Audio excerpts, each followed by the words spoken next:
नमस्कार दोस्तों, मैं अनिल विश्वकर्मा कॉन्सेप्ट टिकट पर आपका स्वागत करता हूं। आज हम डिस्कस करने वाले हैं कि डीआरडीओ ने एविएशन सेक्टर के मॉडर्नाइजेशन आधुनिकीकरण के लिए हाई स्ट्रेंथ टाइटेनियम अलॉय स्वदेशी रूप से विकसित डेवलप कर दिया है। तो इससे क्या क्या चेंजेस होने वाले हैं ये हम देखेंगे और इससे हमको क्या क्या लाभ होगा एविएशन सेक्टर में, तो ये सब जानेंगे। So let's begin. India's premier Defence Research firm Defence Research and Development Organisation DRDO ने स्वदेशी रूप में वेनेडियम, आयरन और एल्यूमिनियम का जो संयुक्त रूप से यूज करके non ferrous near beta titanium alloy युक्त high strength metastable beta titanium alloy विकसित कर दिया है। हाई स्ट्रेंथ है, बहुत ज्यादा ताकतवर है और मेटास्टेबल बीटा टाइटेनियम अलॉय है, तो इसको क्या किया है, विकसित कर दिया है। और इसका जो यूज होगा एरोस्पेस स्ट्रक्चरल फॉर्जिंग को बनाने में किया जाने वाला है। मतलब इसका सबसे ज्यादा यूज एविएशन सेक्टर में होने वाला है। और इसको बनाया है डीआरडीओ की हैदराबाद स्थित Defence Metallurgical Research Laboratory DMRL के द्वारा बनाया गया है हैदराबाद। और इसने इसको डिजाइन किया है, डेवलप भी किया है और इसके मॉडर्नाइजेशन के मिस्र हाल के कई दिनों में विकसित देशों द्वारा अपेक्षाकृत भारी पारंपरिक जो हमारे हैं निकिल है, क्रोमियम है और मॉलिब्डेनम है के लिए ये बहुत ज़्यादा ही फायदेमंद होने वाला है, यूजफुल होने वाला है और ये बहुत ज़्यादा कॉस्ट इफेक्टिव भी है। मतलब इसमें पैसे भी कम लगने वाले हैं। ये विकल्प के रूप में उपयोग किया गया है और इससे क्या होगा, जो हमारा एयरक्राफ्ट है और एरोप्लेन है उसके वजन को भी काफ़ी कम किया जा सकता है। वेट उसका रिड्यूस बेसिकली किया जाएगा इन तकनीक के द्वारा। तो ये तकनीक है क्या, इसको हमें समझना पड़ेगा, अंडरस्टैंड करना पड़ेगा इस टेक्नोलॉजी को। तो ये जो है इसको हमने होम ग्रोन है, मतलब इसको हमने स्वदेशी रूप से विकसित किया है, जो कि हाई स्ट्रेंथ टाइटेनियम अलॉय है। इसका यूज एरोस्पेस एप्लीकेशन के लिए जटिल, मतलब जो सबसे टफ या फिर सबसे कठिन या फिर सबसे क्रिटिकल कंपोनेंट्स होते हैं वहां पर उसको कॉन्फ़िगर करने में किया जाएगा इन कंपोनेंट का यूज। और जो टाइटेनियम अलॉय होते हैं वो हाई स्ट्रेंथ के होते हैं, बहुत ताकतवर होते हैं, डक्टाइल होते हैं, फटीग होते हैं और फ्रैक्चर टफनेस भी होती है उनमें, जिससे आसानी से ये टूट भी नहीं सकते हैं। तो ये स्टील की जगह ये ले सकती है इन फ्यूचर।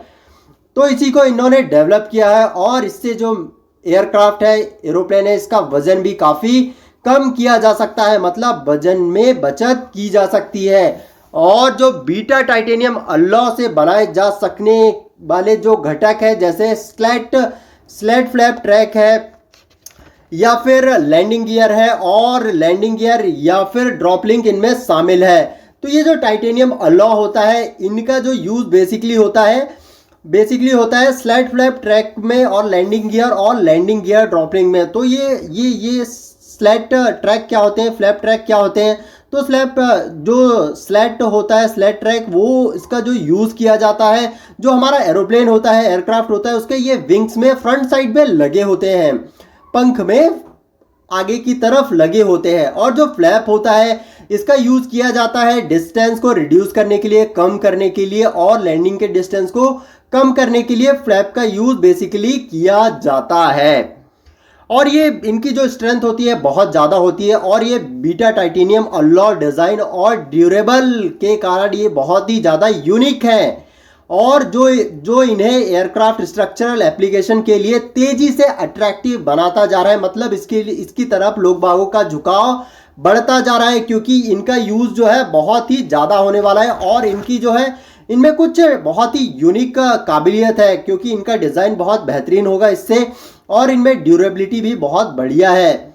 और इसके अलावा जो स्टील के कंपेयर्ड में इनके सुपीरियर कॉरोजन रेजिस्टेंस के कारण भी इनकी लाइफ टाइम कॉस्ट भी कम होती है। मतलब ओवरऑल जितना इसमें खर्चा होगा ये भी इसमें बहुत ज़्यादा ही कम होता है या फिर होने वाला है।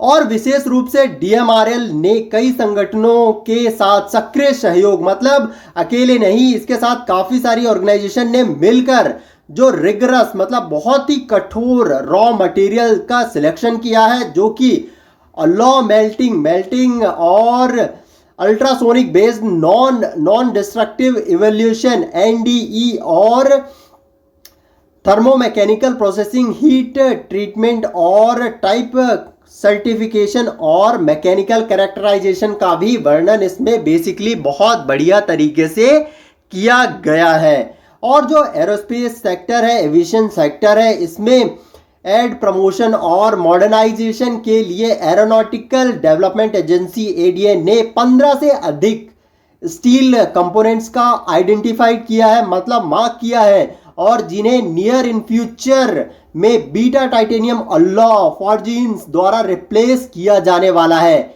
और साथ ही 40% वेट की भी सेविंग होने वाली है। मतलब अभी अगर कोई भी एरोप्लेन या फिर एयरक्राफ्ट का वजन 100 केजी या फिर 100 टन है, तो उसको हम 40% कम करके 60 केजी या फिर 60 टन कर सकते हैं। मतलब कितनी बढ़िया बात है, जिससे जो हमारे एयरक्राफ्ट या एरोप्लेन होगा उनकी स्पीड में बहुत तेजी आएगी और उनको लैंडिंग में भी कोई भी दिक्कत नहीं होगी और हम बहुत आसानी से एक जगह से दूसरी जगह तो जा पाएंगे और उनमें खराबी भी बहुत कम ही होने वाली है। और जो स्ट्रेटेजिकली रूप से अगर देखें तो इनकी इंपॉर्टेंस जो है लैंडिंग गियर, ड्रॉप लिंक की जो है DMRL की इन्वॉल्वमेंट के साथ इसमें HAL Hindustan aeronautical limited Bangalore और ADA एरोनॉटिकल डेवलपमेंट एजेंसी, मतलब इन तीनों ने मिलकर सफलतापूर्वक फॉरजेट फर्स्ट कंपोनेंट था इनका, फॉरजेट फर्स्ट कंपोनेंट था जिनको इन्होंने डेवलप कर दिया है। और टाइटेनियम एरोस्पेस फॉर्जिन होते क्या है, तो ये होते हैं एरोस्पेस इंडस्ट्री में जो फॉरजेट प्रोडक्ट के हाई स्टैंडर्ड की जो रिक्वायरमेंट है, क्योंकि वहां पर गलती की कोई भी गुंजाइश नहीं होती, तो हर इक्विपमेंट जो है बहुत ही ज्यादा बेहतर होना चाहिए। क्योंकि रॉकेट से लेकर सैटेलाइट तक ये जो है फॉरजेट प्रोडक्ट अधिक प्रचलित है, जिससे क्या होता है इन पर बहुत ज़्यादा रिलायबिलिटी है और ड्यूरेबिलिटी भी है, तो इनको बेहतर तो होना ही पड़ेगा, इसलिए इनको बहुत ज़्यादा ही चेक किया जाता है। और यह केवल एरोस्पेस इंडस्ट्री में ही नहीं, फॉरजेट प्रोडक्ट की जो क्वालिटी ही मायने नहीं रखता, बल्कि जो रॉ मटेरियल होते हैं इनके जिससे यह बनता है उनके भागों से भी पता लगाने और प्रोडक्शन के एवरेज स्टेज, हर जहां पर भी बनता है उसके हर स्टेज में इसको चेक किया जाता है और फाइनल पार्ट के माध्यम से एयरक्राफ्ट को ये क्या करता है, बहुत ज़्यादा सुरक्षित बना देता है, मजबूत कर देता है एयरक्राफ्ट या फिर एरोप्लेन को। और जो एरोस्पेस उद्योग में कुछ लोकप्रिय मिश्र धातु में शामिल है, उनमें कौन कौन से हैं, उनमें आता है टाइटेनियम मिश्र धातु। जो टाइटेनियम अलॉय होता है वो बहुत ही ज़्यादा हाई स्ट्रेंथ का होता है और ये टाइटेनियम मिश्र धातु होता है। जैसे कि आपने पहले देखा था कि स्लैट फ्लैप जो होते हैं, ट्रैक और लीडिंग गियर ड्रॉप लिंक, ये सब टाइटेनियम अलॉय द्वारा ही बने होते हैं और ये जो है बहुत ही ज़्यादा ताकतवर होते हैं और इनमें बहुत ही ज़्यादा लचीलापन होता है और ये फटीग होते हैं, फ्रैक्चर टफनेस भी इनमें होती है, तो ये बहुत बढ़िया होते हैं। और इसके बाद एल्यूमिनियम मिश्र धातु होती है और तांबे की मिश्र धातु होती है, कॉपर अलॉय भी होते हैं और स्टेनलेस स्टील भी होते हैं, जो कि बहुत दूसरे जो भी कंपोनेंट होते हैं उनकी अपेक्षा ये बहुत ज़्यादा ताप सह सकता है, हीट को एब्जॉर्ब कर सकता है। और अगर हम इसमें क्रोमियम ऐड कर देते हैं तो इसकी ताकत कई गुना तक बढ़ जाती है।